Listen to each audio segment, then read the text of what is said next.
everyone. This is Michael Munson with Forge.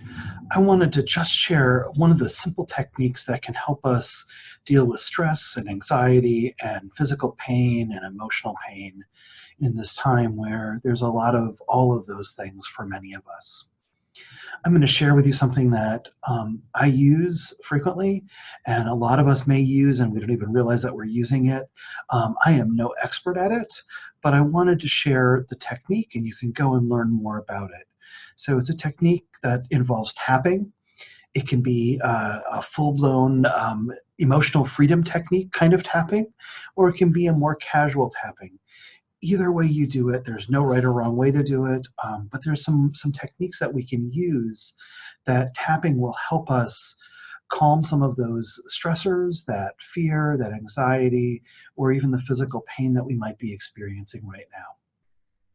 So one of the things that I wanted to start with, since we are living in this world of COVID-19, is that some of the tapping that we're going to be doing, or that I'll share with you, involves touching our face. So I encourage folks to wash your hands ahead of time so that you've got a clean slate to start with. So tapping is something that's really simple. It's been used for a long time. We could talk about the kind of the basis behind it, about tapping on the meridian systems and some of those ancient Chinese medicine techniques, but we don't really need to know that tapping does work for a lot of people. So let me share with you some of the techniques that is kind of the basis of the emotional freedom technique of tapping.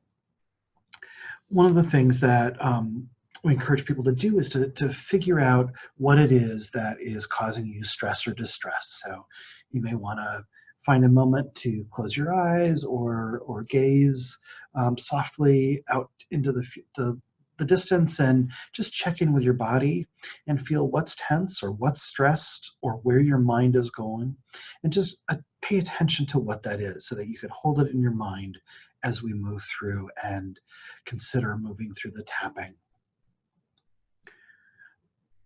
Once you've identified what either that stressor is or that physical sensation is, one of the ways that people can start to tap is to kind of create this set point. And I forget what it's actually called in the real world, but I kind of call it the set point. And it's affirming that, for example, even though I'm scared, I deeply and completely accept myself.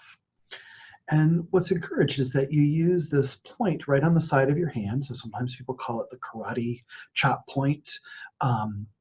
This point right here between like the bone of your little finger and your wrist, and to just gently tap it and repeat 3 times or as many times as you need to the phrase, even though I'm scared, I deeply and completely accept myself. You can use either hand, you can use both hands. And obviously you'd want to say, even though could be stressed, even though I'm in pain, I deeply and completely accept myself. And this is kind of like setting the stage before you engage in the other tapping. So we encourage you to do this at least 3 times where you repeat that phrase. So even though I'm scared, stressed, upset, in pain, I deeply and completely accept myself. When you have that in mind, you can then go through some of the key tapping points.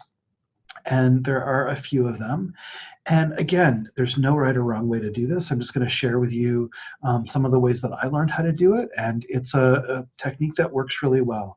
So when you have that thing that you're stressed about, anxious about, worried about, in pain about, you can use a short phrase to use when you're tapping that just helps you draw that attention to what it is that you're distressed about.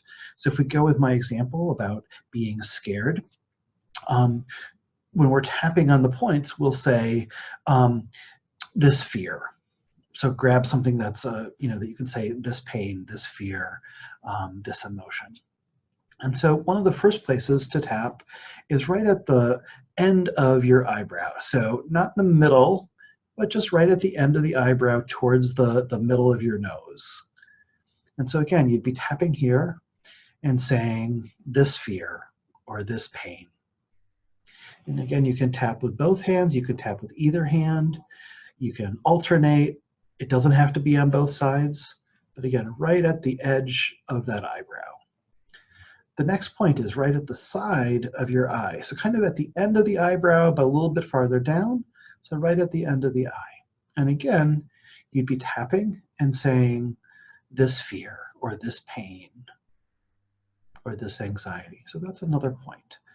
The next point is this bone that's right underneath your eye. So again, you can tap with one hand, two hands, alternating, but it's that point that's right on the bone underneath your eye. So again, while you're tapping, you can say this fear, this pain, this fill in the blank of what you identified. The next point is right underneath your nose. So right on your top of your lip. And again, you can tap with one hand, two hands, alternating hands, however it feels comfortable. And again, you're going to repeat that short little phrase. So this fear, this pain, this anxiety. The next point is right at the chin, so right underneath your lip and above the point of your chin. And again, one hand, two hands, alternating hands. It doesn't really matter, but it's that point right there. The next point is a little bit harder to find, so you find the bones that you can feel, kind of the collarbones right here, and you go down a little bit and out a little bit, about an inch down and an inch over.